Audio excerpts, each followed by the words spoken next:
Welcome aboard, everybody. It's Rob from PMDG, back with another tutorial for our Douglas DC-6 for Microsoft Flight Simulator. We've successfully gotten through the engine start process. Today, we're going to move on to taxiing. Of course, that'd be easier if the FBO didn't leave us parked facing the fence line. Well, no worries. We got a solution for that too. So, let's get started. Welcome back to the flight deck of the DC-6. By now you should probably be getting used to the fact that we've included some automated processes in the form of the automated flight engineer and also some pre-formatted starting points that you can use from inside the tablet in order to allow you to jump to whatever phase of flight it is that you're most interested in. But the tablet also allows you to skip over things that might seem kind of onerous. What we're trying to show is that we have included a number of automated tools that will allow you to choose how much depth you really want to go into with the DC-6.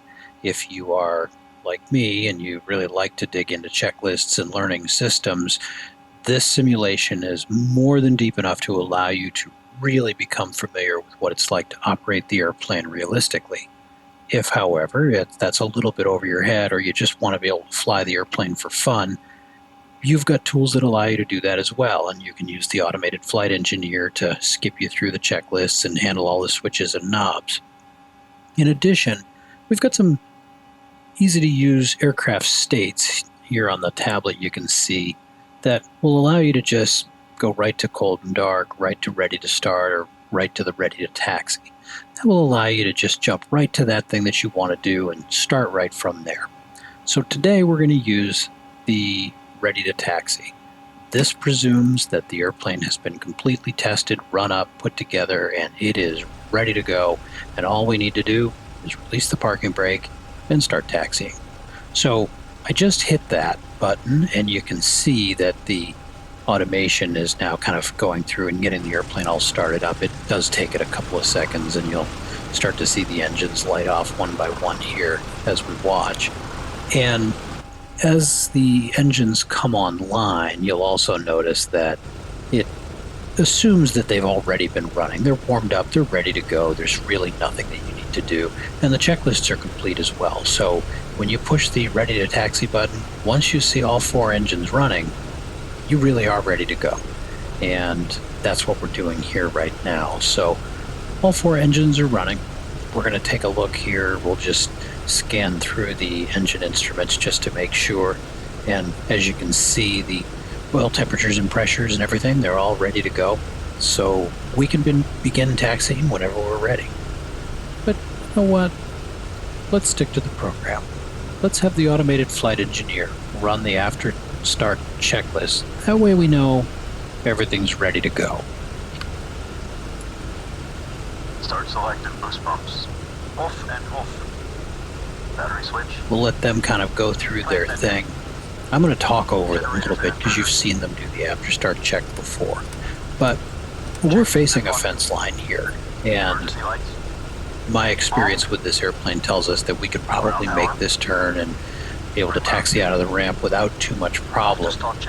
But maybe we might be sticking a wing over that fence line, and generally speaking, it's better for your career if you don't run a wingtip over a fence line or anything else. If you don't run your wing over the top of an object, you can't hit anything with it. And I think we can all agree that hitting something with your wing is usually not career enhancing. So what we're going to do is we're going to use reverse propellers. These are your propeller controls right here.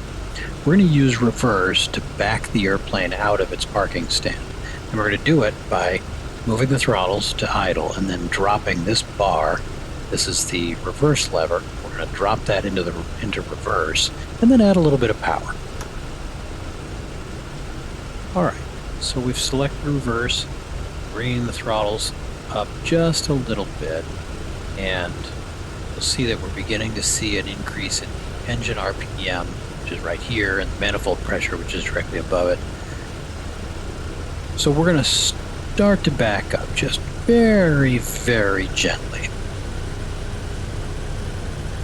Now, the key to backing an airplane like the DC-6 up is don't do anything fast and don't do anything rash. You know, like forgetting to turn off the parking brake. That'll always keep you in one place. Okay, so the parking brake's released. Now you can see we're rolling. And we're just creeping back. We're not in a big rush. We can't see behind us. We don't have rear view mirrors.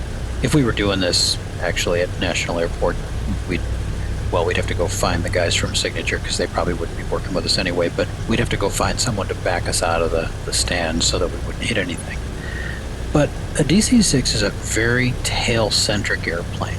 If we get the airplane going in reverse and we tamp on the brakes real hard, the airplane will stand on its tail, so we're not going to do that. In fact, we're going to try not to use the brakes at all.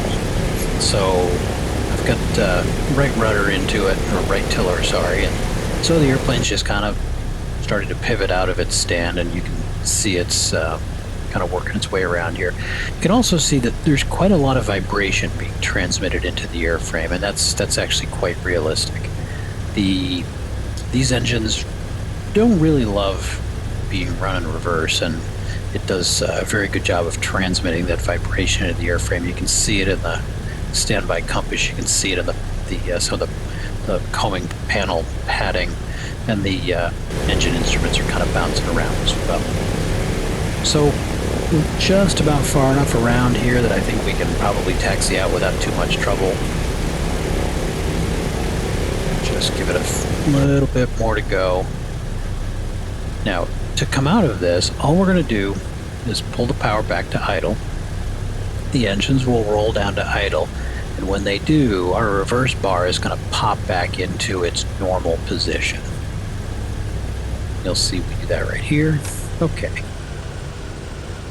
RPM's coming down. Now what I'm going to do is push the throttles forward a little bit just to use normal forward thrust to bring the airplane to a stop. And there we are. See? No motion. Piece of cake. Alright, let's get the window closed and locked.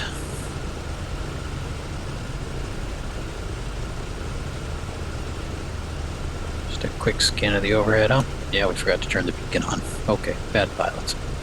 Alright, so looks like everything else is all set, and we're ready to taxi. Alright, now, as we start taxiing, all I'm going to do is add just a little bit of power. You'll see I'm watching the RPM gauge here, and I'm also watching the manifold pressure gauge here. The manifold pressure is the power setting for the engine, and the RPM obviously is giving you an idea of how fast that engine's turning on the propeller side. So you'll notice I just gave it a little bit, just enough to get the airplane running. Now I moved the throttles maybe about 3/4 of an inch to do that. And this is about as fast as you need to taxi. Now you're going to notice that over here the oil pressures tend to drop below the red line while we're taxiing, and that turns on this little amber light we've got going right there as well. This is normal during taxiing. It's really nothing to be concerned about. What you do want to be careful of is these cylinder head temperatures over here, those two gauges. We use these cowl flap controls to provide adequate cooling to the engines while we're taxiing. We keep them wide open.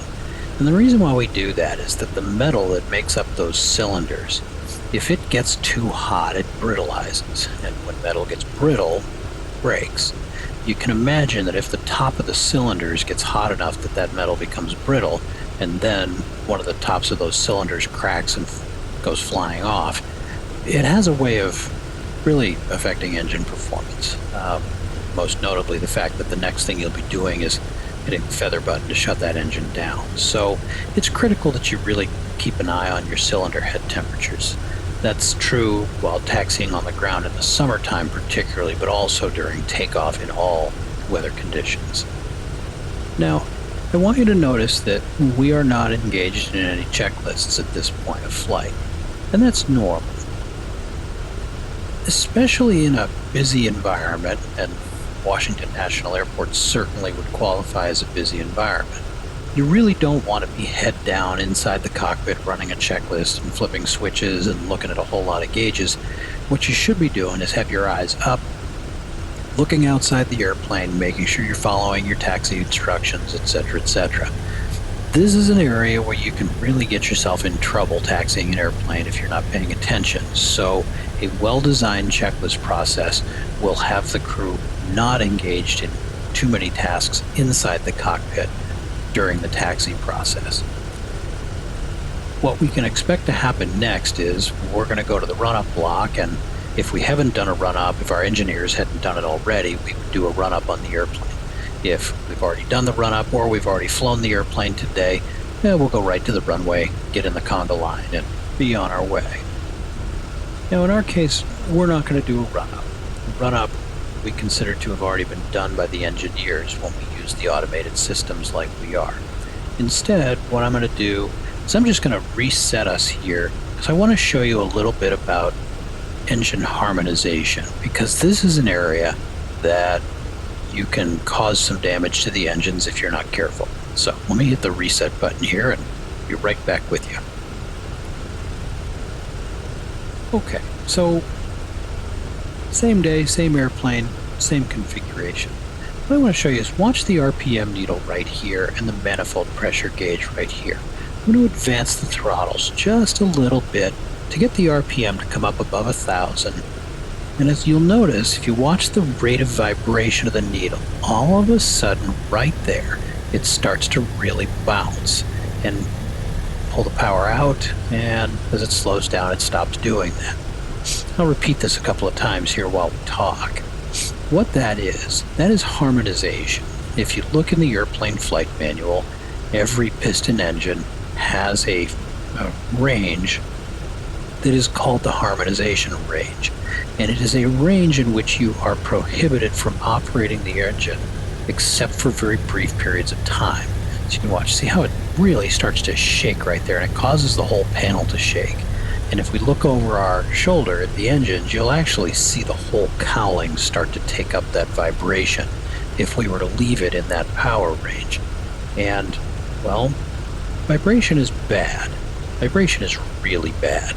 Most of the mechanical failures that you'll experience flying a piston-powered airliner will come about because of vibration inside the airframe.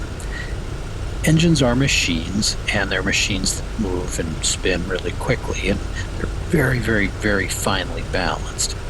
If anything gets slightly out of balance, it can upset the center of rotation of the engine just even a little bit, and that engine will slowly tear itself apart.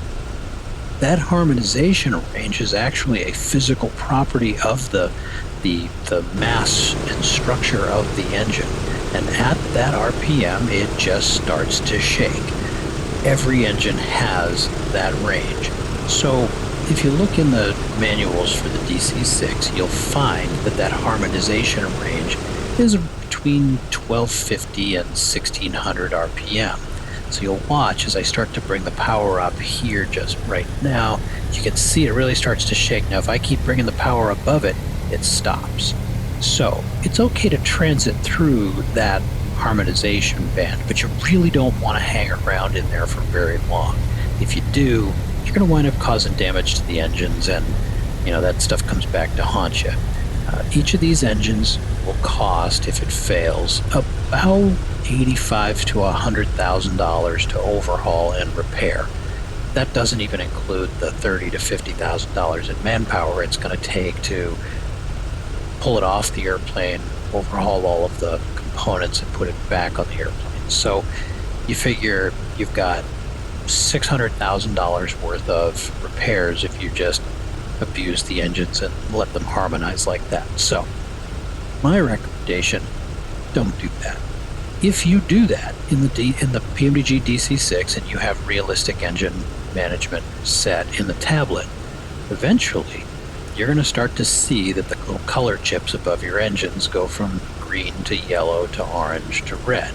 And that's because you've been keeping them in that harmonization range. And, well, as we've been saying, they don't like it. So just another little area of realism for you, so you can see that engine start to shake out there because of the harmony. Pretty cool, isn't it? All right. So that's harmony. Harmony in an airplane, is bad. Okay, so we got ourselves to the runway. Next up is going to be takeoffs. That's where the fun really begins. So, thank you for flying PMDG. Fly safely, don't harmonize, look after one another. See you real soon.